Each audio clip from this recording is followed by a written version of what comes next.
Ladies and gentlemen, boys and girls, hello, how are you doing? Welcome back to the Heine House Gaming and Tech Podcast. An absolute pleasure seeing you.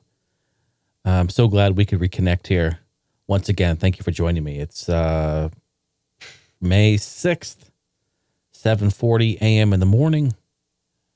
And yeah, you know, we're feeling good. We're here. Just got home from the long day at work. Worked a little OT today, worked 12 hours. Yeah, with the commute and everything, you know, it just ends up being a long day. But, you know, sometimes that's what you got to do, right? That's what you got to do. So, yeah, it's been a while since we connected here.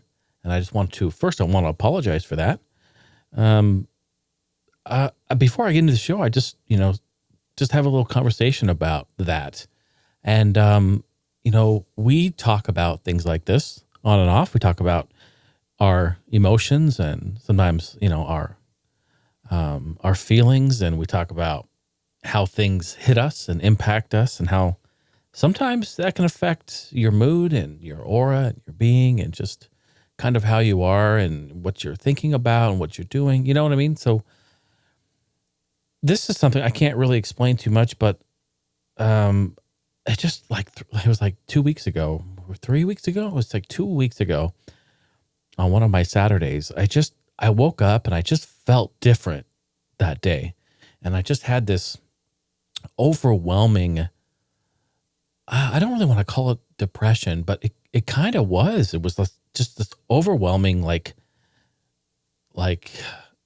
crippling depression over me. I was just like, I was very, very I was sad and kind of emotional, and I was depressed, and I was kind of almost had anxiety a bit. Like I could feel like my heart rate was going, and I'm like, what is happening? Like, what is going on with me? And I got in a mood, I got in a funk, and I feel really bad because I couldn't shake it for a long time. It honestly took me over a week, about a week and a half, to come out of it.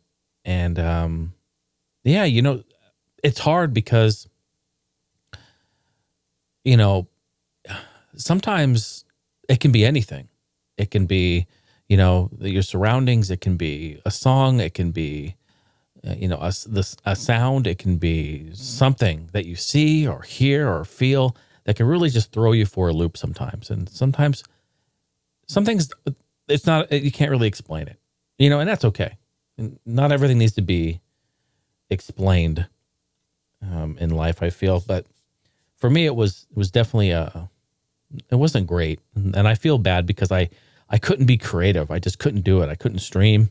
I couldn't do the podcast. I just kind of got in this mood. So I guess my point here is, and I've mentioned this, I've said this before in the past, sometimes if you feel a certain way, just let that be. And that's okay. Let it be what it's going to be. You know, you go through that, you feel that, you let it hit you. You go through the roller coaster of emotions or whatever have you, whatever it takes. And then, you know, come back out of it when you're ready and, you know, continue to be the awesome person that you are. It's really that simple. But not simple at all. It's difficult, you know? So, that's why we've had this 2 or 3 week break in the podcast. I'm happy to be back and, happy to connect with you again. So I hope you're doing very well out there. You all know the drill, heinehouse.com. That's the website. If you're new to the show, that's where you want to go. Check it out. I would love to connect with you, you know, on a deeper level. Hit me up anytime. I've got Discord. You can find the link there on the site as well. But, you know, take part. I love talking games, tech, music, life, all that sort of thing. That's kind of what we do here. And we're getting back into the weekly schedule. How about the intro? I've got an intro. Let's play it. Where is it? 2021 intro. Is it going to play? Let's try it. Welcome to the Heine House Gaming and Tech Podcast, a talk show centered around retro and modern gaming and technology. And life. The Heine House Gaming and Tech Podcast is available on Spotify, Apple, or wherever else you listen to podcasts. Yeah. To watch the video feed from this episode or join the community Discord, visit heinehouse.com. I just said that. Who's that guy? Who's that guy? I just said it. He's repeating me. want to give a shout out before we get into the show. Shout out to Joel Hatting. Joel, as the newest supporter on Patreon, sir. Thank you so much. I appreciate the support.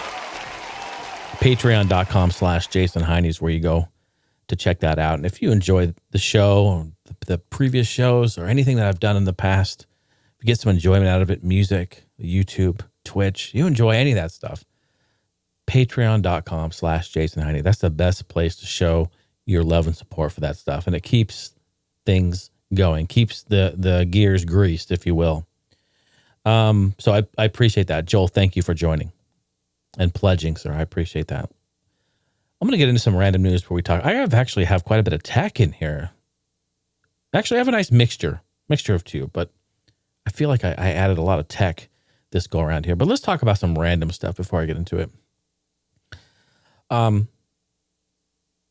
I hope you understand that when you listen to this show, you become part of my family. I know that sounds weird. And I know how it is that I talk to you sitting here and we have this connection. I understand that. And we may have not actually spoke in person in life before, like face to face in real life. But I feel that when I sit here and I talk about things or I bring stuff up, that you'll understand. You kind of know I'm sort of messed up anyway, right? So I don't have any problem being honest with you, which is kind of scary when you think about it and blasting it out there. But I want to talk about something that's not maybe TMI, too much information. No, it's not, because everyone poops, right? Everyone poops. Don't worry. I'm not going to gross you out. I'm not going to go down. You don't have to turn off the show. Just relax. I just want to say something has happened in the last 3 weeks that has completely changed my life. And I'm not joking. I'm not kidding. I bought something that changed my life, and it was the best $30 I think I've ever spent. I'm trying to figure out why we have been lied to our entire lives. Why have we been lied to forever? You're probably wondering, where is this going? What is he talking about? What could this possibly be about? Why do we wipe our ass with toilet paper? No, really. Okay. Why? Why don't we use bidets? Why? What, they're not built into your house? That's a pretty good reason. Probably never had one built into your house. Probably a pretty good reason. But why not? I feel like everywhere else in the world they use bidets. Why don't we use them here? I went to Amazon. Now, this is not a sponsored thing by any means. I don't even have a link. I should probably put a link in there because I have an Amazon affiliates, but that's a whole separate thing. I didn't think about this. I went to Amazon and I bought a $30 bidet that you attach to your toilet. All right, you attach it to the water line. You empty the toilet. You put the water line on. You tap onto it. It's basically like a T-split, and then you have this little valve on the side that you can adjust the spray. It has a dual nozzle. And dude, ladies and gentlemen, let me just say, changed my life. It's amazing. It's amazing. Come on. I know what you're thinking. You're like, what? No way. I'm serious. You should go buy one. You should go look up $30 bidets, whatever in that price range. They're not even the super high-end, nice heated seats. None of that. They're just straight up bidet. Well, it's amazing. And it's been very, very great. And I'll tell you, we've tested it. We love it. We love it. I'm going to say one last thing about it before we move on to and actually get into the show. Put yourself in this situation. All right. Now we're all adults here, right? Or we try to act like adults a little bit, sort of, not really. Okay, listen. I can say this and we can accept this. It's okay. Put yourself in this situation. You go to the restroom. You go number 2. All right. When you're done, you use the bidet, you turn the thing on and it sprays and it cleans you, right? It cleans you up. But you're not sure. You're like, I don't know. I don't believe it. I don't believe it. So, of course, what are you going to do? You're going to go, you do a double check. You do a double take, right? So you go and you get some toilet paper and you go check again, right? Because you don't believe it.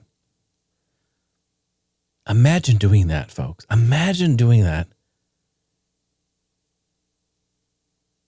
And there's nothing on the toilet paper but the water that was just sprayed on your bum. Imagine that. Think about that for a second. That is how it is. Changed my life. I encourage you to do the same.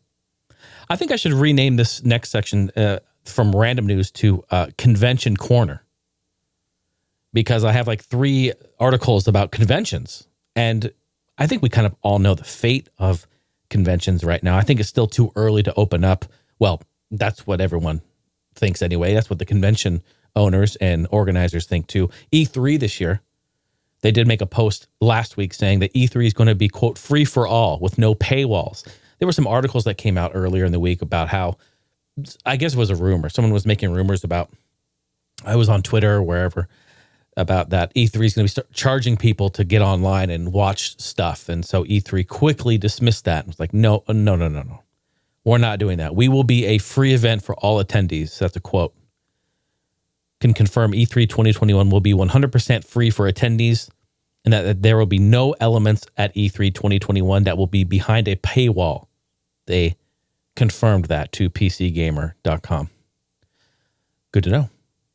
We're doing virtual conventions in 2021 still. That's just the way it's going to be. And we're kind of like a quarter of the way through. Well, we are we're in April. We're a quarter of the way through 2021. And I don't see conventions opening up this year at all. I don't. And people, actually, I've had this conversation with a few different people, and they're like, some people are like, why don't they open up? Just open up. It's okay. Everyone's getting vaccinated. Like, yeah, like they could. I get it. Like they totally should. People could wear masks or if they want or not, or, whatever. Like, I'm not going to go down that debate.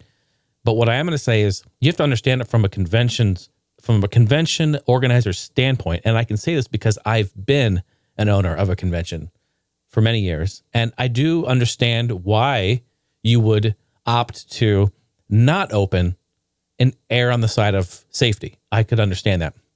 Here's what conventions don't want.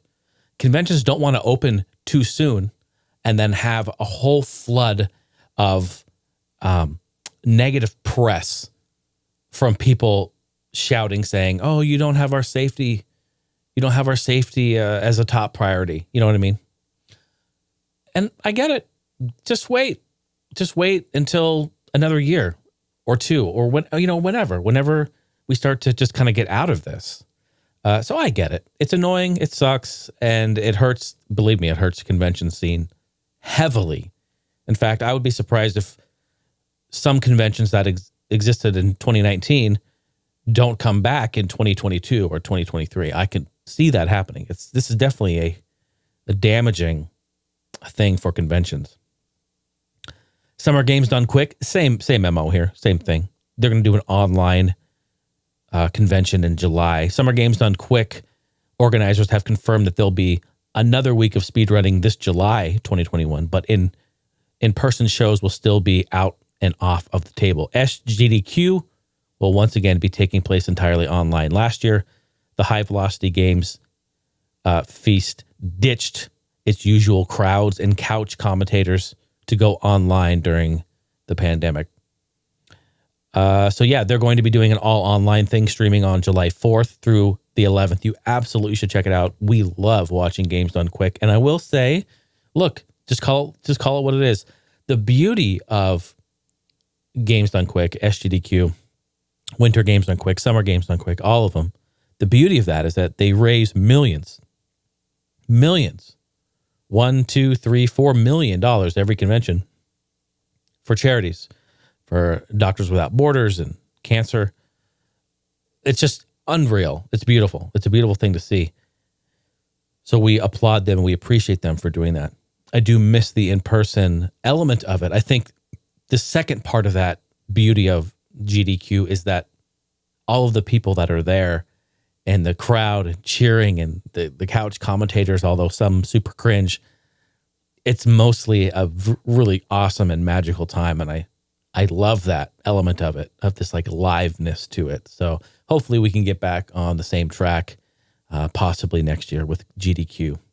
And then finally, PAX East has canceled their convention. Organizers are cautiously optimistic about other in-person events as well. PAX East 2021, previously scheduled for June 3rd through the 6th, has been canceled.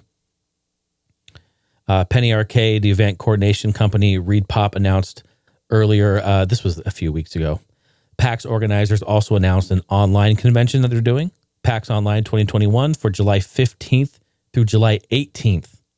So that was smart. They did it right after Games Done Quick. That's pretty smart. They said on here, quote, "While we hope PAX East could safely take place, we remained realistic and did not sell any tickets or space to exhibitors to avoid significantly inconveniencing our friends and partners."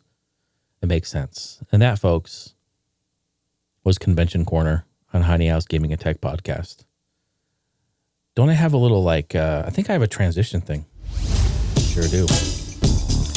Convention Corner on Heine House Gaming and Tech Podcast is brought to you today by Heine House Mug at the HeineHouse.com merch store. Let's jump into some gaming news. How about Halo and Mario Kart? Wait, what? Mario Kart and Halo had a baby?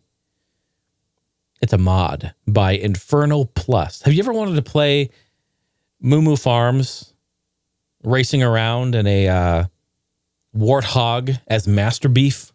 Come on. You know you have. I know.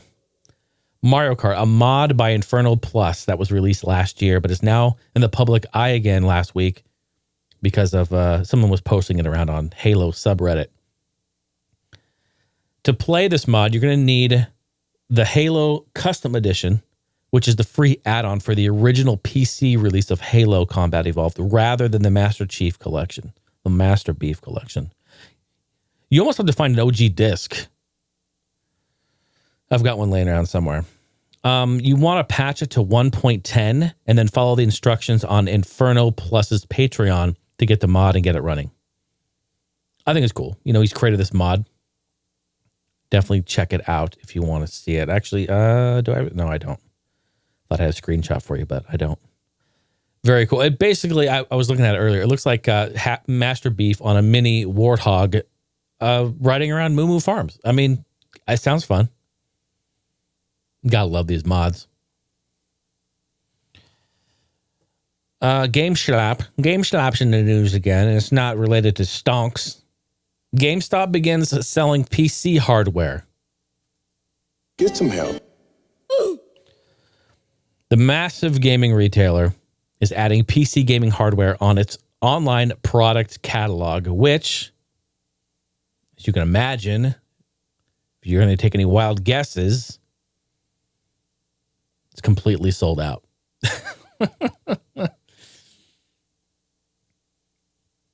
Yeah, we're going to sell RTX 30 series GPUs, but there's kind of a shortage on those right now. Yeah, I bet. It's a bold move. It's a bold move, interesting move. I mean, other than PC games, more or less back in the day, they've really kind of stayed away from the PC side of things. They've kind of remained more console focused. So yeah, interesting stuff there. What are you doing, GameStop? We're just rebounding off the stonks market. We had a really great month on the stonks market. I don't know if you guys heard about this recently. I just heard about this yesterday. A super rare Nintendo 64 DD, that's the N64 disk drive development kit. Wait, what? Development kit? What? Yeah, dev kit. Have you ever seen one of these? I know, I haven't. I've been over to Gamester 81's house many times. He's got a nice N64 DD that he imported in his collection. We've even played it. We played the Mario Artist game a little bit. It's kind of like a mixture between Mario Paint sort of and like what early, Wii concepts were a bit. It's really quite fascinating, but there's been this N64 DD disk drive dev kit has surfaced via a Twitter thread from Rerez TV. The kit sent to Shane Lewis for verification. That's Shane Lewis on Twitter for verification by a private video game collector. It's in mint condition. It's in box, never been opened, brand new. So Shane went to unbox it and verify all of its components and archive it and document it. Here's a little backstory on the N64 DD if you're not aware of it. Only 15,000 of these consoles were made. This is the original N64 disk drive. And they were sold only in Japan. In the end, only 9 games were released for it, as well as a single utility disc. It's safe to say that that's very, very rare, as you can imagine. And the development kit, yeah, that's even more rare. That's something to talk about around the campfire with grandpa and grandma. Especially considering the packaging in this particular dev kit is in English. And this is only sold in Japan. So this is really fascinating. I don't know. We don't know the story of this exactly. If it's in English, then that must mean that possibly for the Western market. I mean, I don't know.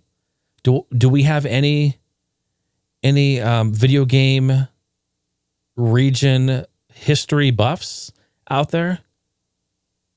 I'm not really sure. Where Alice, are you listening? You're in Japan, aren't you?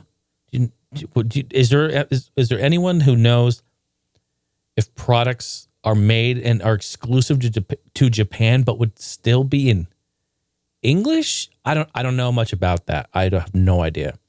That seems really crazy. Like, oh, maybe it was made for North America. Maybe it was made for Europe. I don't know. I would love to know more about it, but it's very, very cool. It's mint. It's fascinating. Fascinating stuff. Speaking of fascinating stuff, we have, oh my gosh. Winner, chicken dinner. Winner. Super Mario Bros. For Nintendo, the original Nintendo Entertainment System, this week has sold for $660,000, shattering the record for the most expensive video game sold ever. Let me smash, please. A sealed copy of the NES Classic Super Mario Bros. Sold for $660,000 at Heritage Auctions last Friday. The previous record for the most expensive game ever was, where was it? Where's my article? $156,000 Mario Bros. 3 recently. This was last year. Wow, insane. This isn't the first time Super Mario Bros., however, has been sold for record amounts of money. A mint copy in the U.S. last year sold for $114,000 in July 2020, which broke the record of $100,150 set by another copy in February 2019, a year earlier. In November, however, a different title set that record, Super Mario Bros. 3, $156,000, making it the most expensive video game ever to be sold until this happened. Probably wondering what in the halibut makes this game so valuable. Here's what makes the version valuable. It's extremely special because according to Heritage Auctions, this is their words here, not only is this the finest plastic sealed copy with a perforated cardboard hang tab that we've ever offered of any black box title, it is the oldest sealed copy of Super Mario Bros. We've ever had the opportunity to offer. This is only the 4th version of Super Mario Bros. Ever produced, and its window of production was remarkably short. To paint a better picture of this, on how short the production window really is, the nationwide release for the console came in mid to late 86. The black box distributed for that release did not have GamePak NES GP code on it. It's worth mentioning that Nintendo managed to add the trademark symbol to the Nintendo Entertainment System on their game boxes by the beginning of 87. That certainly doesn't leave much time for all of this to happen for the variant to be produced in between those two. So it was produced in an extremely limited window. Mid to late 86, and everything changed in 87. So we're thinking if we're splitting hairs here, then let's say mid to late. So what, 5 months? So it's maybe a 6 at the most to what, a 2 or 3, maybe even 1 month gap window there. That's insane. And to find one sealed still like this in this condition, unreal. Question.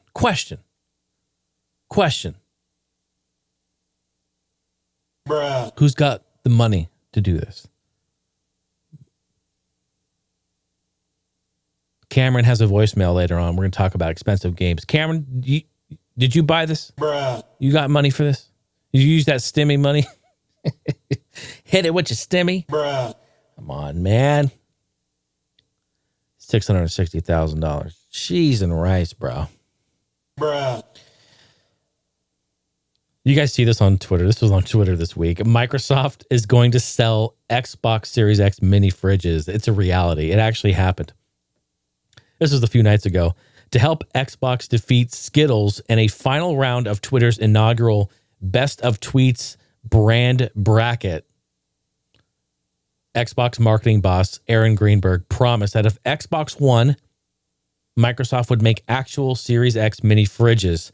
That promise seems to have been enough to give Xbox the edge because it did defeat Microsoft defeated Skittles on Friday morning with 50.5% of the vote. Oh boy. What does Skittles offer? I would love to know. I would love to know what they offered. Just barely. Seems like Microsoft is going to make good on their promise, though. As Greenberg said, we will move forward on our promise to make the Xbox Series X mini fridge. And a tweet just 3 minutes after the poll ended. They also said Skittles is going to get the first one. Gotcha. What? Gotcha, bruh. It's funny. Not going to lie, I absolutely want one for the game room. Yeah, looks sweet. Looks like a real Series X, just...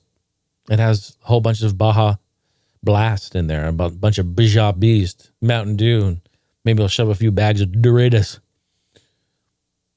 Maybe I'll shove some Doritos in there. Yeah, it looks like Daddy's bringing home the barbecue. Just a big fat sack of the McRib McDonald's sandwiches. It's like a barbecue in a bun without the bones. Daddy's bringing home the barbecue. Just taking a little bite, real tempting now, isn't it? Hey, you're only human, right? I think I'm loopy in the morning. Sony is closing its PlayStation Store for PS3 and Vita in July of this year. I know everyone knows about this, but in case you may not know, unfortunately... It is, they're shutting it down. And that really blows. Sony's officially closing its PlayStation Store for the PS3 on July 2nd. And the store closing for the Vita devices August 27th. The shutdown means you'll no longer be able to purchase digital copies of games or DLC for the PS3 and Vita. Sony is also removing the remaining purchase functionality for its PlayStation Portable PSP on July 2nd. Blows, man. It blows. Thankfully, you'll still be able to download and play previously purchased games, videos, and media content. The only thing that's changing, at least for now, is that you won't be able to purchase PS3, Vita, or PSP digital games or videos.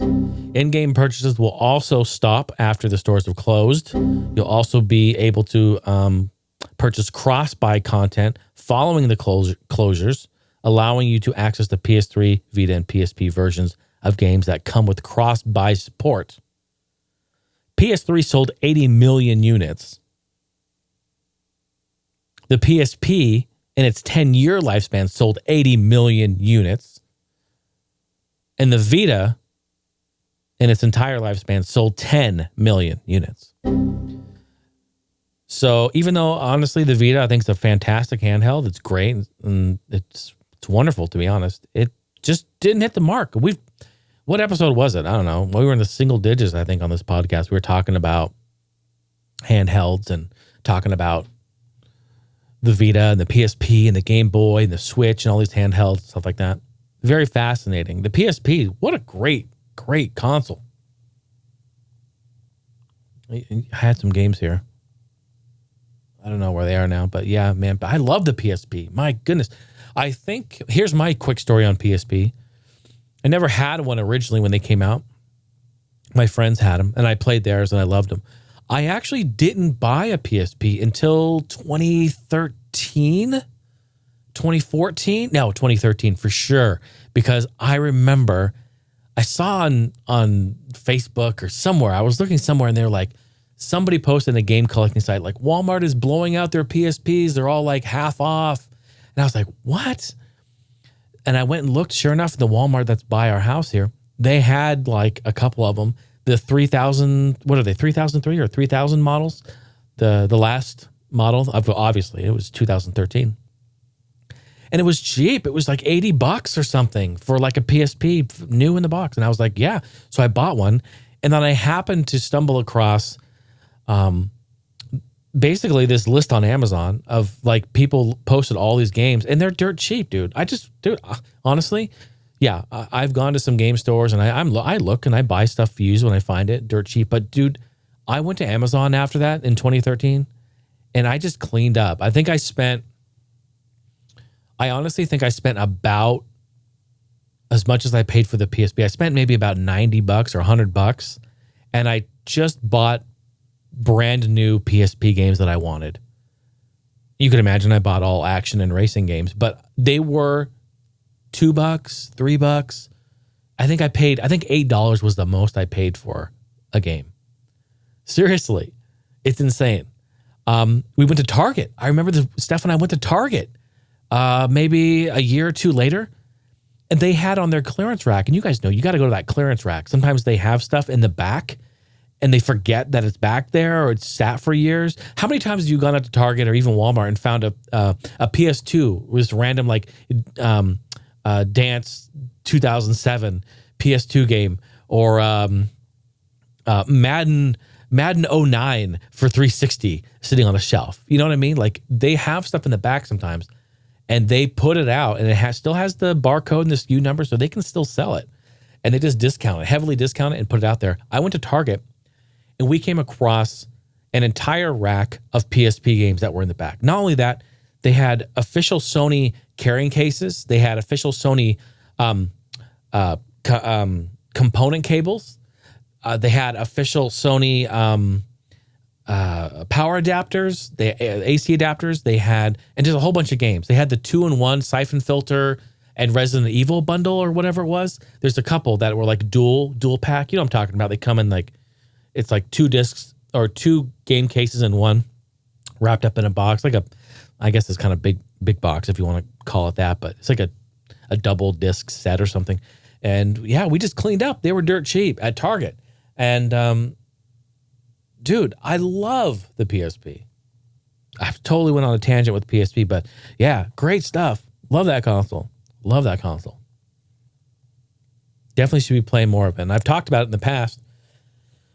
I feel like every time I say PSP, I want to just go turn on the computer and fire it up, plug it into my capture card, and stream it for everyone. I just love it. There's a lot of great games, and maybe we'll do that soon. So I definitely really like that. Some gaming stuff. Welcome to the Heine House. Oh shit, that ain't my thing here. Where's my transition? M? There it is. My goodness. Thank you. That was gaming news. Brought to you by Heine House Socks to keep your feet warm and your long toe in check. HeineHouse.com. Talk about some tech news. I got some tech stuff here for you. Remember last year or 2 years ago, was it 2 years? No, it was last year. It had to have been last year. We're talking about Nvidia's noise canceling technology that they had originally put on RTX cards. Well, the noise removal feature now is available on all cards. Well, not all cards, but a majority of their cards on PC with a new update.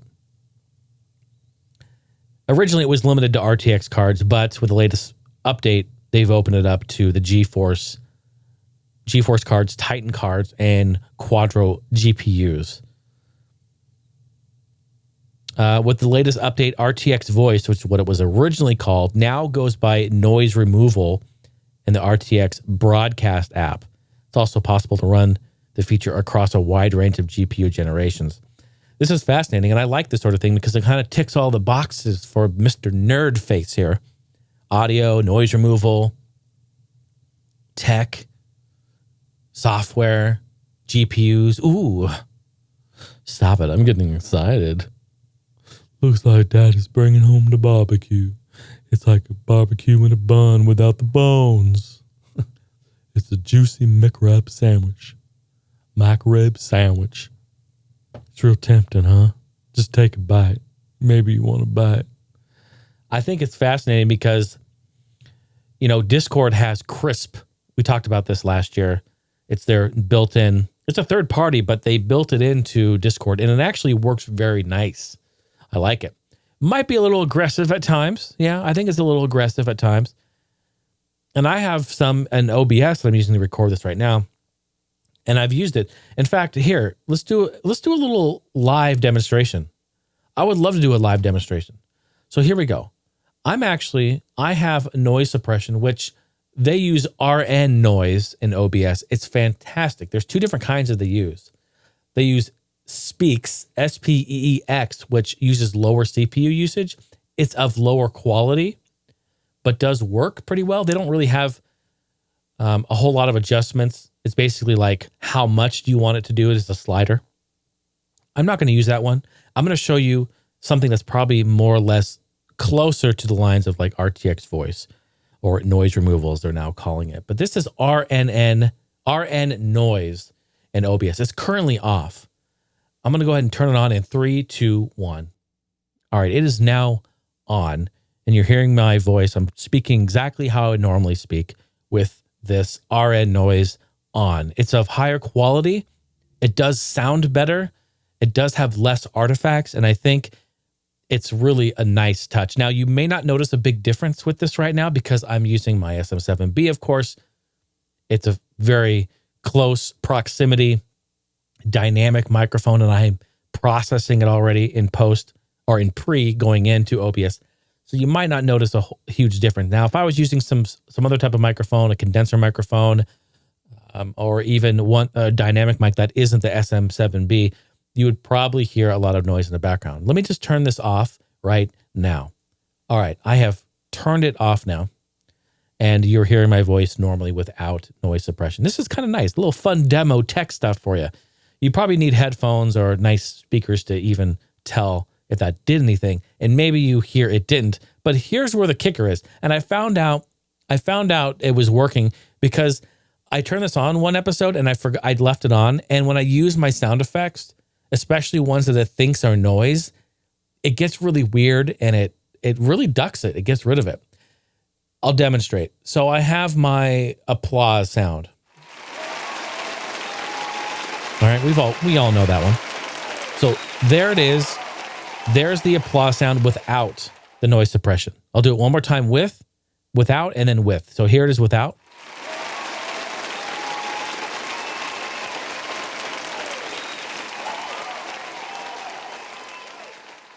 And then I'm going to turn it on. Currently it is on, and I'm going to play it again, and you're more than likely going to hear it cut out.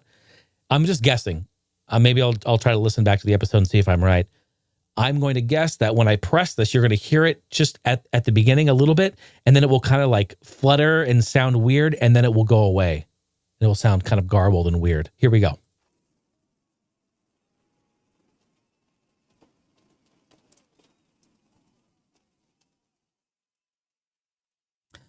I can't hear it because I'm actually hearing the pre-mix, not the post-mix, so I didn't hear what that actually sounded like. But I was watching my VU meters go, And I noticed that it was pretty much silent for a majority of that. It only made a little bit of signal come through. So that was very fascinating. So anyway, what I'm saying is the noise suppression is getting really, really good now. Back in the day, you'd have to buy expensive pro audio gear in order to get great noise suppression. And even the software stuff was very expensive, very hard to do. So I actually think this is great. This is really, really cool that we're moving forward with technology in this sort of way. I hope you liked that demo. That was fun. I know I sure did, because I'm just a big nerd face. Speaking of nerd face and GPUs, Bitcoin mining company boasts $30 million and spent that on Nvidia GPUs. $30 million. That's, give or take, rough estimate, about 18,000 GPUs, graphics cards. Here's what's happening. Nvidia came up with CPM cards. And they're designed for mining. They're designed for, cryptocurrency mining. And they found a buyer. Order of 30 million has been placed with the graphics card maker for an unconfirmed quantity, somewhere give or take 18,000 cards roughly, depending on which ones they got. The order was placed by Hut 8 Mining Corp. This was an article found on Tom's Hardware. They're a large crypto mining company that focuses on the top coin of today, Bitcoin. And Bitcoin is booming. There's absolutely no doubt about it. Although perhaps Bitcoin's recent $60,000 valuation made that clear enough. I remember when Bitcoin was valued at like 3,000. This was like 2016. I remember sitting around with my friends. We were at work and they were like, man, should we invest? I'm like, dude, who the fuck has $3,000 to throw down? Like, what? I wish I did. Because look at what it's valued now. I'd be flipping that shit, guaranteed. I'm going to just fall back on the tried and true statement that that is so true, but also it's just reality. It takes money to make money.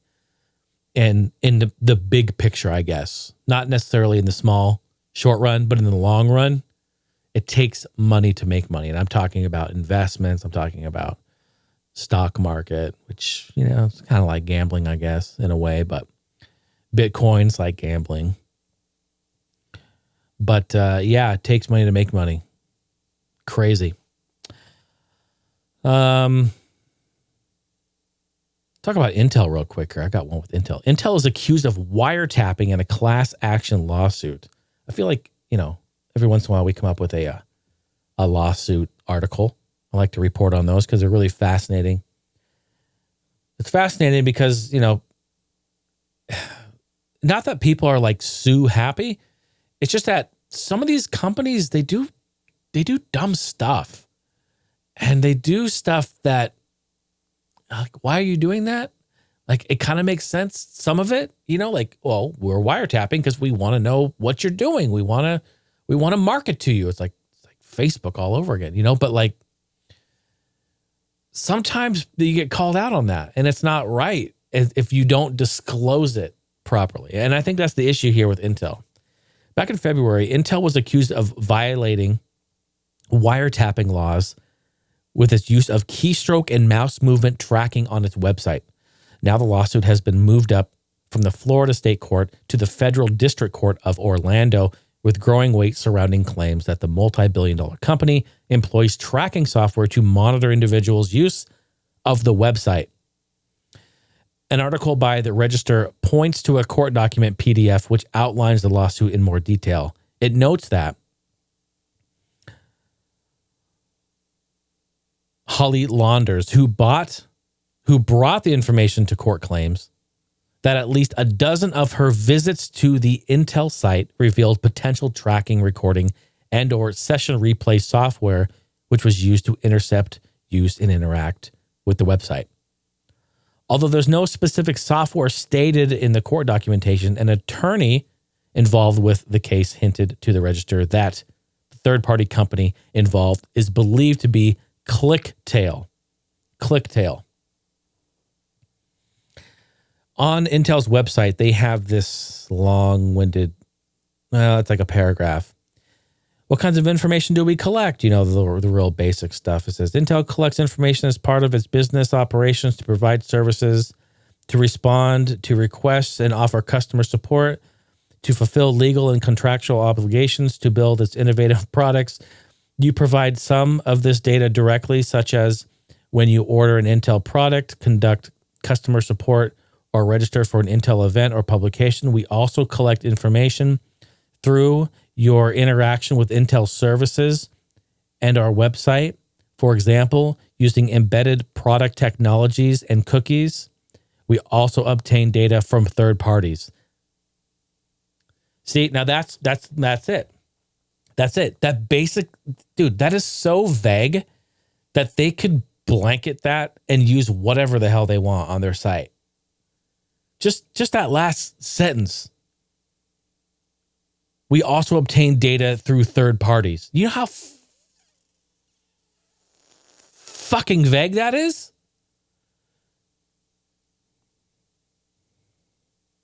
Crazy. I mean, I agree. I don't think it's right to track stuff like that when you don't know about it. But also, I have to like reel it back for a second because here's the hard truth. Now, this is kind of broad, I know, but you got to just put this into perspective, okay? Yes, Intel's tracking your mouse movements, what you're clicking, what you're doing, and who knows what else.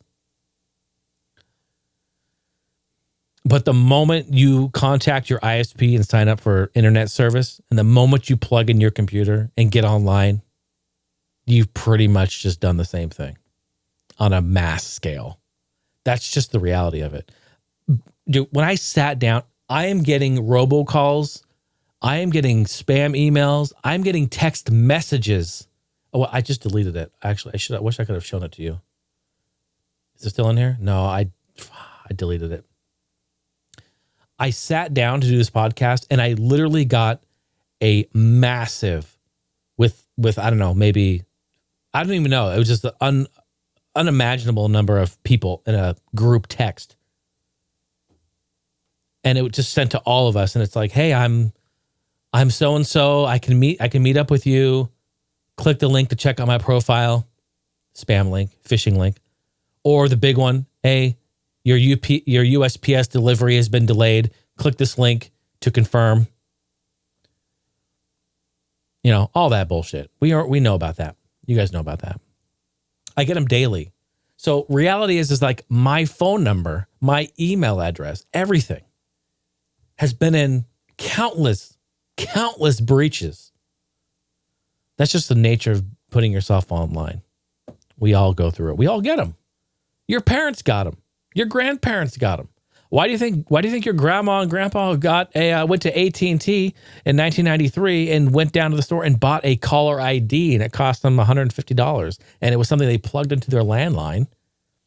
And then when a number came in, they all ran to the caller ID and looked at the big LCD screen and it said a number with someone's name on it. And it was just like, this is very fascinating. Why do you think they got that? It's because it's been going on since the beginning of time. It's a story as old as time. What's wrong with you? And I wish they would just stop, but it's a big billion-dollar industry, unfortunately. Yeah. How about that, huh? How about that? Some tech news, huh? Tech news section brought to you by Heine House Thong Underwear for him and her. HeineHouse.com merch store. This part of your episode, here, let's do that. I got one here. Heine House Tech segment brought to you today by the McRib sandwich. Just a big fat sack of McDonald's McRib sandwich. Just a big spicy sandwich. Then that sassy sauce. It's like a barbecue in a bun without the bones. Just want to dunk my meat in that sassy sauce. It's a McRib sandwich. Hey, you want to give me a call? Why don't you just give me a call? Huh? You ever heard that? You ever said, just call me.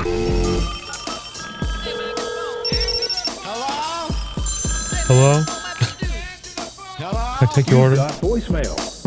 Just want a McRib sandwich. 503-908-5490.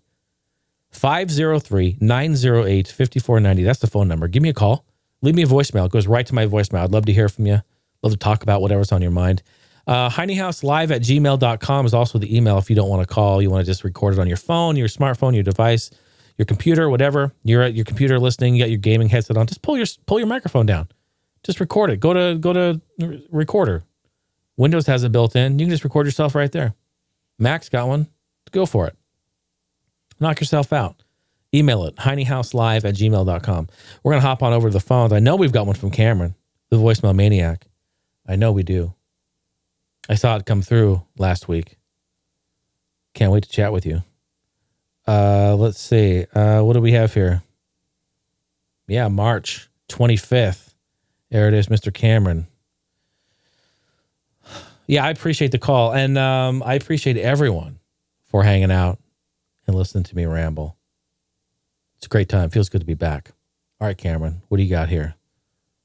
I'm just rambling. I'm just rambling and killing time, waiting for my iPad to launch. Here we go.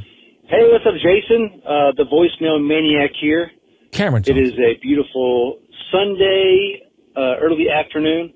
We actually just had a ridiculous 2 days of storms here. It made the national news and here in Nashville. We actually had the second highest rain total in a day period or a day span. And there was a lot of flooding.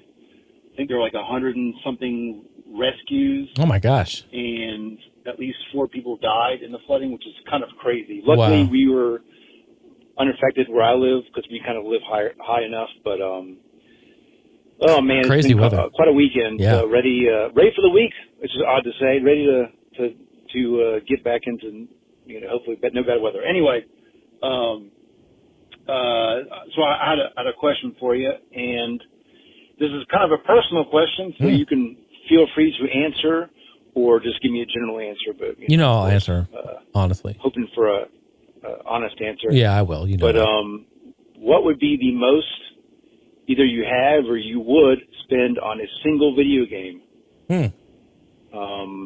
And I'm talking about not like a special edition, just like a game, something that you're after that's gone up in price or rare, whatever. Mm-hmm. I think for me, I don't think I could spend any more than probably $300, which is crazy to think about.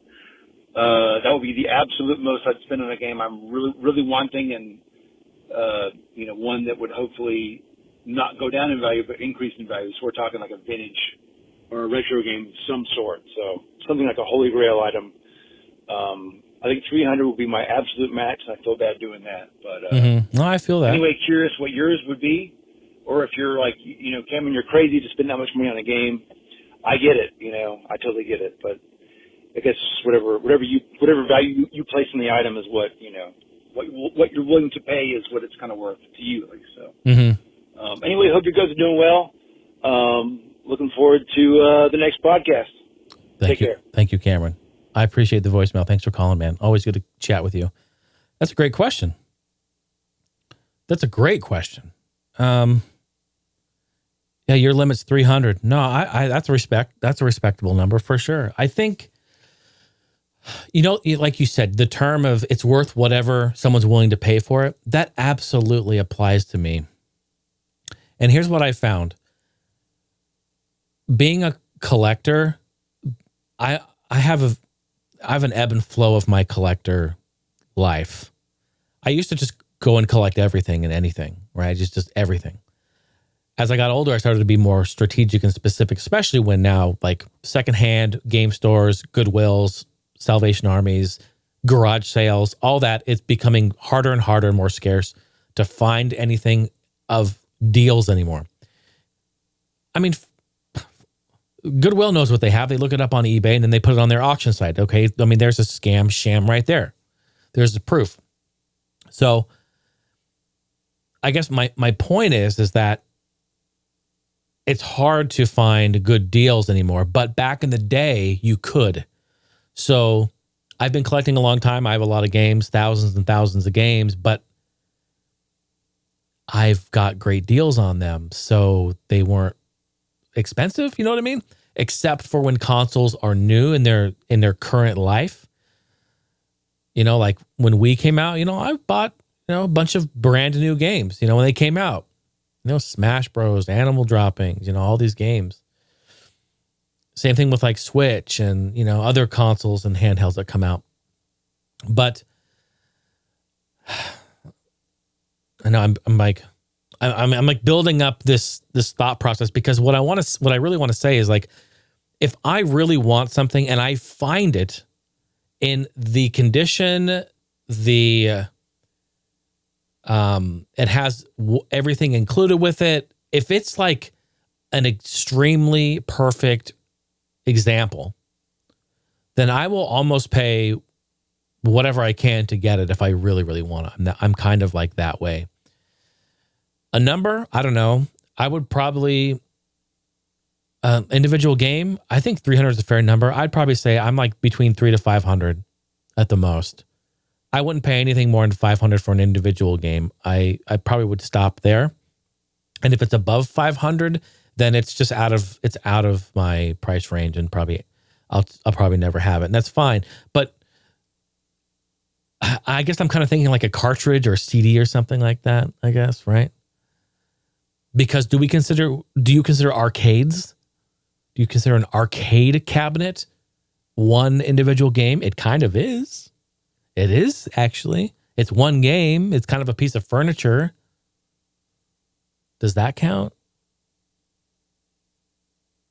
Because if that's the case, then, I mean, I got my Killer Instinct cabinet and Killer Instinct 2 together.